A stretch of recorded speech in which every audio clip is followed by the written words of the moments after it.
ସୁପ୍ରସିଦ୍ଧ ଲେଖକ ଶ୍ରୀ ମନୋଜ ଦାସଙ୍କ ଦ୍ୱାରା ଲିଖିତ ପୁସ୍ତକଟିର ନାଁ ହେଲା ଉପକଥା ଶତକ।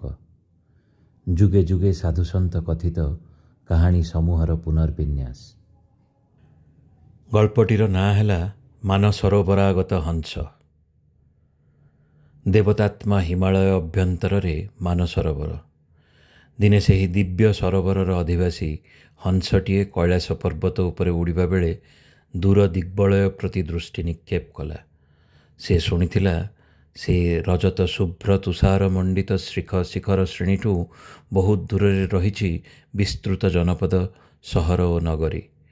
ତାର କୌତୂହଳ ହେଲା ଥରେ ଯେକୌଣସି ମତେ ଜନପଦର ବାତାବରଣ ଅନୁଭବ କରିପାରିଲେ ମନ୍ଦ ହୁଅନ୍ତା ନାହିଁ। ଦିନକର ପ୍ରଭାତରେ ସେ ଦ୍ୟୁତିମୟ ମେଘମାଳା ଉପରେ ଦେଇ ଉଡ଼ି ଉଡ଼ି ସମତଳ ଭୂମି ଅଭିମୁଖେ ଯାତ୍ରାରମ୍ଭ କଲା। ଦ୍ୱିପହର ବେଳେ ସେ ଗୋଟିଏ ଗ୍ରାମ ଉପରେ ଚକ୍ରାକାରରେ ବୁଲିଲା। ଗ୍ରାମର ଏକ ପ୍ରାନ୍ତରେ ପୁଷ୍କରିଣୀଟିଏ। ସେ ସେଇଠି ଅବତରଣ କଲା। ପୁଷ୍କରିଣୀର ଚତୁଃପ୍ରାନ୍ତରେ ଉପସ୍ଥିତ ଥିଲେ ଅନେକ ଜୀବ। ଏ ଅପୂର୍ବ ଅପରିଚିତ ଆଗନ୍ତୁକ ଆଡ଼େ ସେମାନେ ନିର୍ନିମେଷ ନୟନରେ ଅନାଇ ରହିଲେ। କିୟତ୍ କ୍ଷଣ ଉତ୍ତାରୁ ସେମାନଙ୍କର ମୁଖପାତ୍ର ପ୍ରଶ୍ନ କଲେ, କିଏ ତୁମେ ଦୂରାଗତ ବିହଙ୍ଗ? ମୁଁ ଏକ ହଂସ। ହଂସ? ଆମେ ସେଭଳି ବିହଙ୍ଗ କଥା ଶୁଣିଛୁ। ତମ ନିବାସ? ହିମବନ୍ତର ଅନ୍ତଃପ୍ରଦେଶର ମାନସରୋବର। ଆଉ ଠିକଣା? ଉତ୍ତର ଦିଗନ୍ତରେ କ୍ରୋଶକ୍ରୋଶ ବ୍ୟାପ୍ତ ଗିରିମାଳା ଭିତରେ ମହତୀ ପର୍ବତ କୈଳାସର ପାଦଦେଶ। ଆମର ଏ ପୋଖରୀ ଭଳି କି? ଏ ପ୍ରଶ୍ନର ଉତ୍ତରରେ ହଂସ କ'ଣ କହିବ ପ୍ରଥମେ ସ୍ଥିର କରିପାରିଲା ନାହିଁ। ଯାହା ହେଉ ସଙ୍କୋଚଭରା କଣ୍ଠରେ କହିଲା, ତୁଳନା ଅସମ୍ଭବ। ମାନସରୋବର ତୁମର ଏ ପୋଖରୀଠାରୁ ବହୁତ ବହୁତ ପୃଥକ ଏକ ଜଳାଶୟ। ପୃଥକ ମାନେ? ଏହାଠୁ ସାନ ନା ବଡ଼? ଏହାଠୁ ଅଧିକ ସୁନ୍ଦର ନା ଅସୁନ୍ଦର? ଅଗତ୍ୟା ହଂସ କହିଲା, ଏହାଠୁ ବହୁତ ବଡ଼, ବହୁତ ଅଧିକ ସୁନ୍ଦର। ପ୍ରଶାନ୍ତ ସୁଖମୟ ତାର ପରିବେଶ। ବକମାନେ ହଂସର ଏ କଥାକୁ ଅବିଶ୍ୱାସ କଲା ଢଙ୍ଗିରେ ପରସ୍ପର ଅନାଅନି ହେଲେ। ଉପମୁଖପାତ୍ର କହିଲେ, ହଇହେ ହଂସ, ତମେ ଆମ ପୋଖରୀ ସମ୍ପର୍କରେ ଜାଣ ବା କେତେ?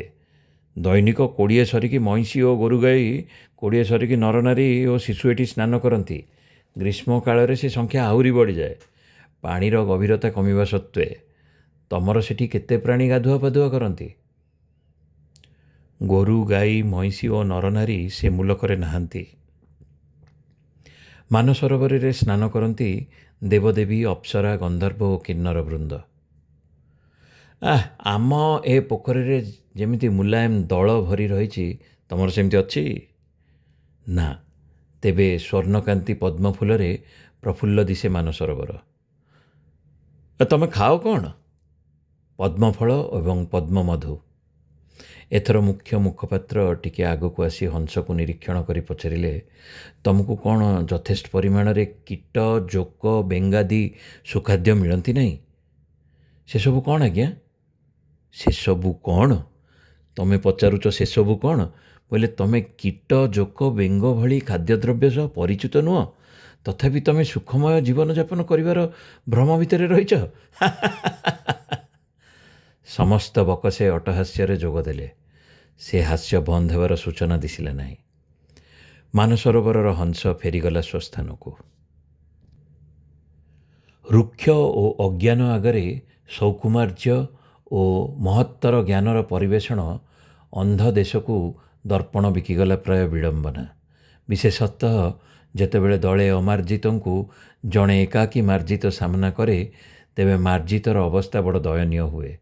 ଏହି କାହାଣୀଟି ସଂସ୍କୃତରେ ଉଦ୍ଭଟ ନାମରେ ଏକ ପ୍ରଚଳିତ ବ୍ୟଙ୍ଗଧର୍ମୀ ଏକ କ୍ଷୁଦ୍ର କବିତାରୁ ଗୃହୀତ। ସମାପ୍ତ।